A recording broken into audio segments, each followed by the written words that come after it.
कुरान मजीद की 15वीं सूरत सूरतुल हिज्र के इस तज्ज़िये में खुशामदीद। आइए इसके बुनियादी पैगामात और गहरे असबाब को समझने के लिए इसमें उतरते हैं। तो सूरत का आगाज़ ही एक बहुत ताकतवर आयत से होता है, एक ऐसा ऐलान जो इस पूरी सूरत का मरकज़ी ख्याल तय कर देता है। और वो क्या है? वही की इलाही असलियत और उसकी हमेशा की हिफाजत का वादा।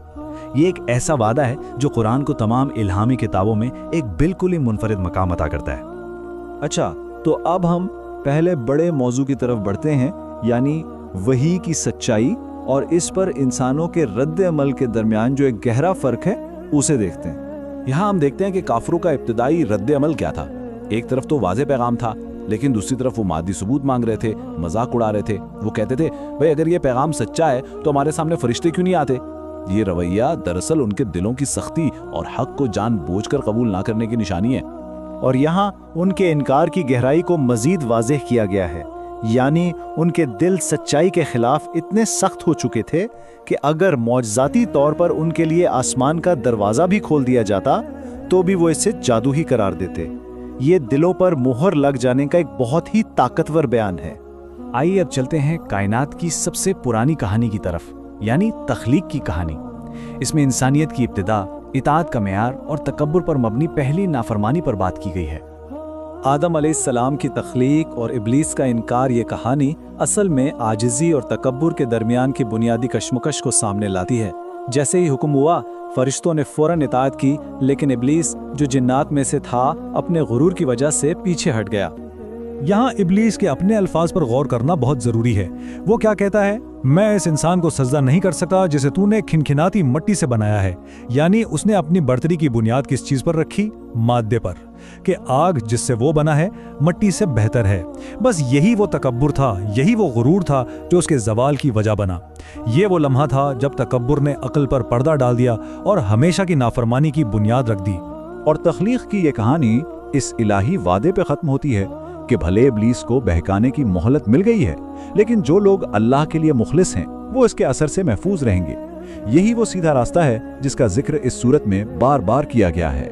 तो अब हम अपनी तवज्जो तारीखी मिसालों की तरफ करते हैं। ये देखते हैं कि इब्लीस में जो कुफ्र और तकब्बुर का रवैया नजर आया, वो इंसानी तारीख में बार बार कैसे दोहराया गया। इस सूरत में खास तौर पर उन कौमों का जिक्र है जिन्होंने अपने नबियों को झुटलाया और अपनी नाफरमानियों की वजह से तबाह कर दिए गए। इनमें से हर एक की कहानी उन लोगों के लिए एक वाज़ेह तनबीह है जो अल्लाह के पैगाम से मुंह मोड़ते हैं। ये आयत खास तौर पर अस्हाबुल हिज्र के बारे में है, जिनके नाम पर इस सूरत का नाम रखा गया। वो अपनी इंजीनियरिंग की महारत पर बहुत फख्र करते थे। उनका मानना था कि पहाड़ों में तराशे हुए उनके घर उन्हें किसी भी आफत से बचा लेंगे। और ये आयत कितनी वाज़ेह तौर पर बताती है कि उनकी सज़ा कितनी अचानक और मुकम्मल थी। उनका तहफ़्फ़ुज़ का झूठा एहसास बस एक ही लम्हे में ख़त्म हो गया। इसमें सबक ये है कि कोई भी दुनियावी ताकत अल्लाह की मर्जी के आगे नहीं ठहर सकती। अच्छा, तो सज़ा की कहानियों से हटकर अब उम्मीद और रहनुमाई के पैगामात की तरफ आते हैं। अब कायनात में फैली हुई अल्लाह की कुदरत और रहमत की निशानियों पर बात करते हैं। ये सारी कायनाती और कुदरती निशानियाँ जिनका जिक्र सूरत में है, असल में क्या है? ये गौर व फिक्र करने वालों के लिए एक बहुत ही बारीक बीन, ताकतवर और हिकमत वाले खालिक के वजूद का सबूत हैं। अल्लाह की सिफात की इस दोहरी नौइयत को समझना बहुत ज़रूरी है। जहाँ इंसाफ और अजाब का जिक्र है, वहीं मोमिनीन के लिए बेपनाह मगफिरत और रहमत भी मौजूद है। ये आयत उम्मीद और तौबा का दरवाज़ा हमेशा खुला रखती है। यहाँ नबी अकरम सल्लल्लाहु अलैहि वसल्लम को और उनके ज़रिए तमाम ईमान वालों को बराए रास्त हिदायत दी जा रही है कि जब भी मुश्किल पेश आए, जब भी इनकार का सामना हो, तो उसका जवाब तस्बीह, हम्द और इबादत से देना है। ये रूहानी मजबूती का एक बेहतरीन नुस्खा है।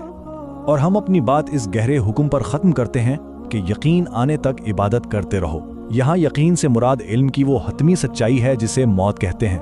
ये आखिरी आयत हमें मुसलसल इबादत और लगन से भरी जिंदगी गुजारने के असल मकसद पर गौर करने की दावत देती है, जहाँ इबादत किसी मंजिल का रास्ता नहीं बल्कि खुद जिंदगी का मकसद बन जाती है।